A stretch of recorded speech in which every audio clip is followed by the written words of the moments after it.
Hi, uh, my previous talk at ScalaSphere was about the internals of IntelliJ platform and contained a lot of technical details. And this talk will be much more concise and much more to the point.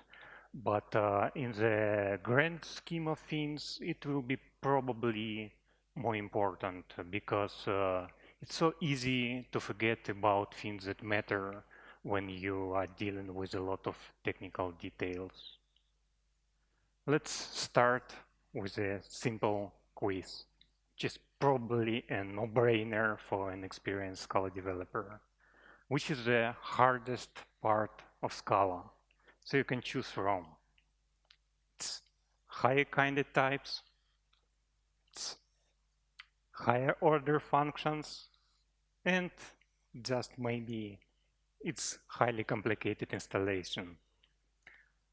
And the correct answer, it depends. It depends on whether you are an experienced Scala developer, because then you probably think that it's either one or two, or maybe neither, but definitely not three.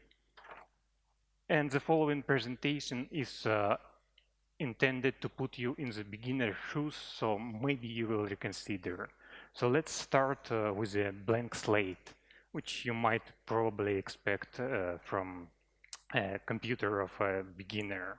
And let's count clicks. So the official Scala Links site tells us that the easiest way to start with Scala is to download an IDE. And it's recommended for beginners, mind you. So let's try that. First, we need to download IntelliJ IDEA. That's uncomplicated.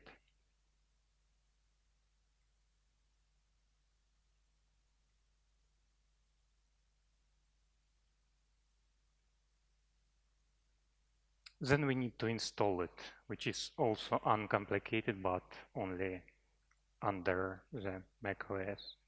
In Windows, you have to click a lot of buttons that.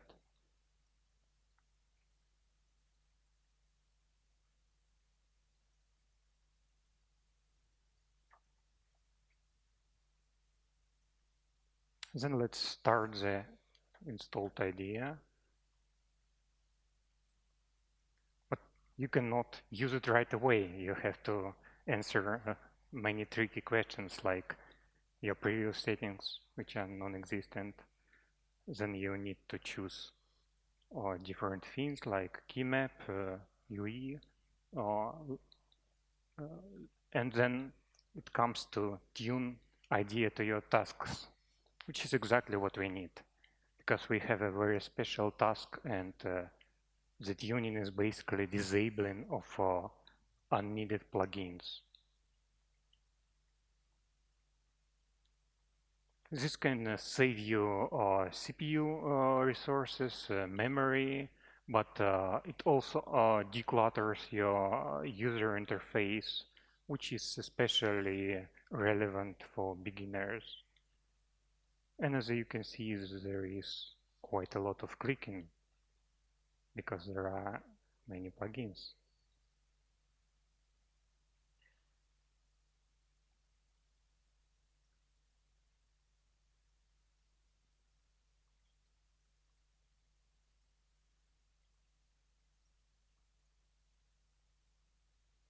And then we are offered to automatically install Scala plugin, which is nice.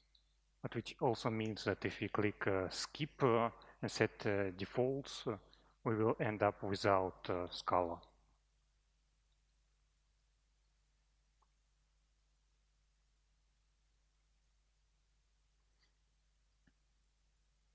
And then we can finally use IDEA, or maybe not, because we can do more tuning.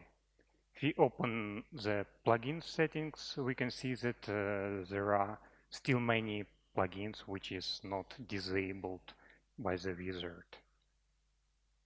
And by the way, there is Kotlin plugin. So surely we need to disable all unnecessary stuff.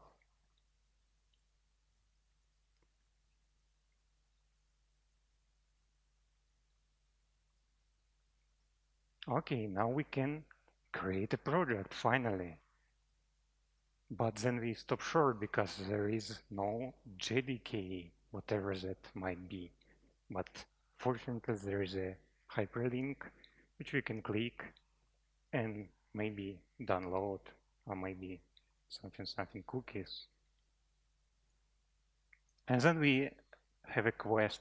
We need to select a correct number and also a correct abbreviation. And I know that it must be JDK 8.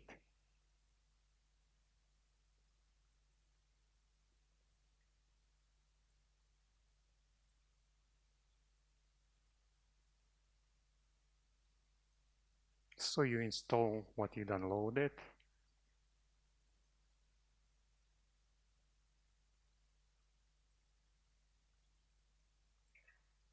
And this time it's not that straightforward because it's not like you move that to application, you do it in the Windows style. By the way, the password is 123. Highly recommended. Everyone is using it.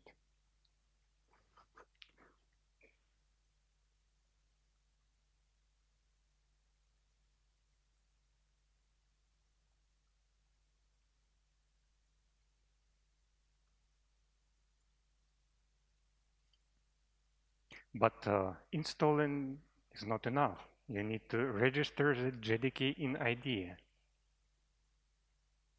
So you need to find it, and fortunately IDEA knows where it's located because I usually have no idea where it is. Because I usually don't use Mac, so it's a hard task. Then we need to download Scala itself, and to tell the truth, IDEA can do that automatically, but unless you have used SBT previously, it can take quite a lot of time because of your empty Ivy repository. So it's much faster to download only what's needed. And let's also download sources because beginners and not only beginners might want to see Scala docs, obviously.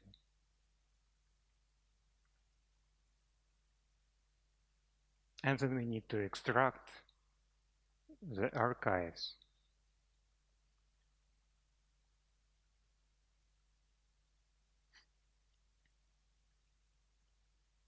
And then we also need to extract standard library sources from all the sources and also place them into the correct location because otherwise it will be not used. Which is completely unobvious, not only for beginners.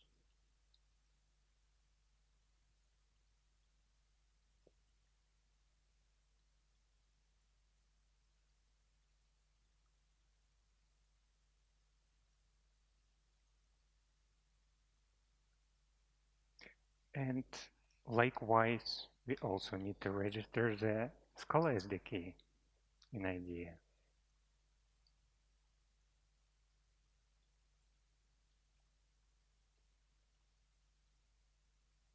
At least that's easy. Then we can create a project at last. Let's call it Hello Scala.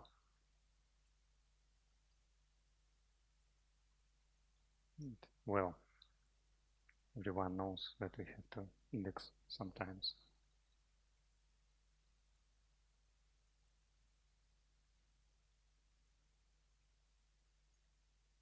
And from this point is actually more about Scala than about infrastructure. So we can create an object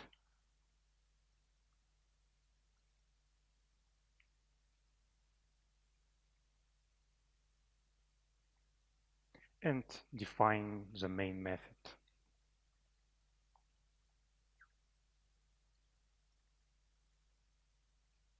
And let's print hello Scala.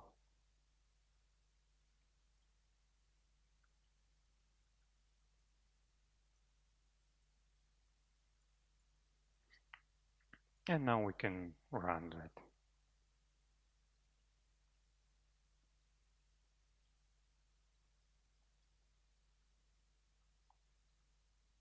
So lo and behold, hello Scala. It's easy.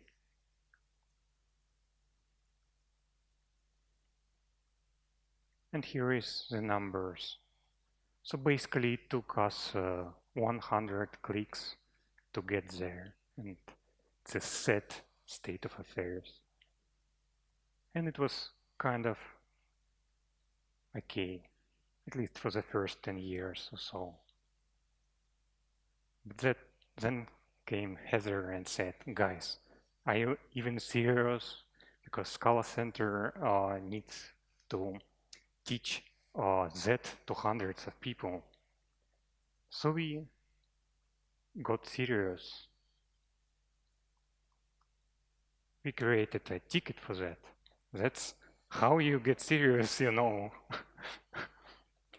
But fortunately, we get a lot of votes for that, like hundreds of votes.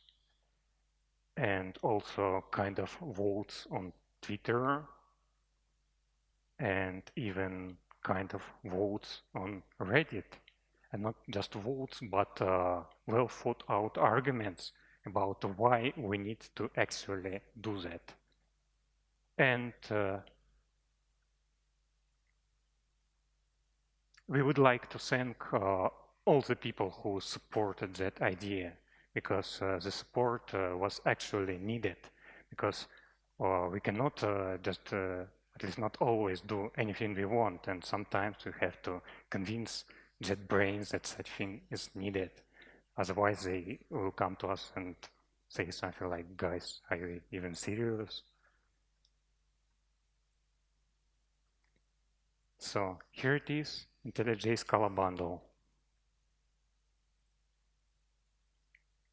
Basically, it bundles IDEA, Scala plugin, our fork of JDK with the sources, Scala binaries and Scala standard library sources, and an example project with all the settings included. And it's completely portable, doesn't depend on anything in the system, doesn't affect anything in the system, and can work completely offline without internet. And it works for all the major operating systems. So now let's see that in action. Let's repeat all the same things in a new way. As you can see, all you need to do is just to click once. And that's all.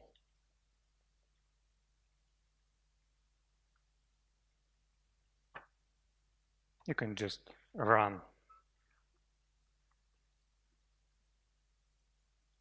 the example and hello Scala. Some people argued that we should not make the first step any easier, because otherwise some not sufficiently advanced people can use Scala, and we cannot allow that. Believe it or not, I mean, seriously. Yeah, but no worry, because we still have higher order functions and all that stuff, so I guess it's still safe.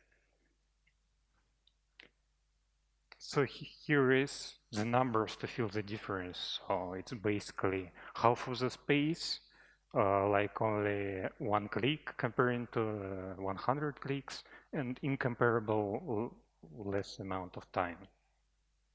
And we believe that that's what the first step in Scala should look like, maybe even from the start.